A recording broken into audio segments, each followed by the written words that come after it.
നിങ്ങൾ ചെയ്യേണ്ട കർമ്മങ്ങൾ കൃത്യമായ സമയത്ത് ചെയ്തുകൊണ്ടിരിക്കും. നിങ്ങൾ ഫലത്തെപ്പറ്റി ചിന്തിക്കേണ്ട, ഫലം നിങ്ങളിലേക്ക് തന്നെ വരും. അതാണല്ലോ ഭഗവാൻ ശ്രീകൃഷ്ണൻ പറയുന്നത്, കർമ്മണ്യവാധികാരസ്ഥേ മാ ഫലേഷു കഥാചന.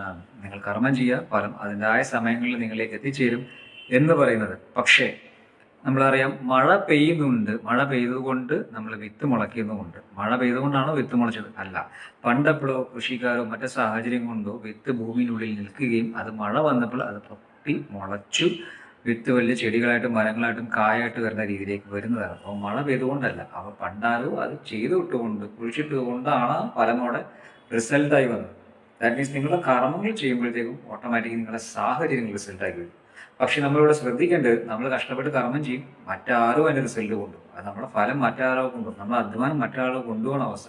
കാരണം ഞാൻ കഴിഞ്ഞ വീഡിയോ ചെയ്തത് ആടിൻ്റെ അവസ്ഥ. ആട് കഷ്ടപ്പെട്ടിട്ട് എന്തായി, അതിന് റിസൾട്ട് മറ്റൊരാൾ കൊണ്ടുകൊണ്ടാണ് കൊണ്ടുപോകുന്നതും അതെന്താണ് അങ്ങനെ കാരണമെന്നുള്ളത് നമുക്ക് മറ്റൊരു വീഡിയോയിൽ നിങ്ങൾക്ക് വേണ്ടി പറഞ്ഞു തരാം.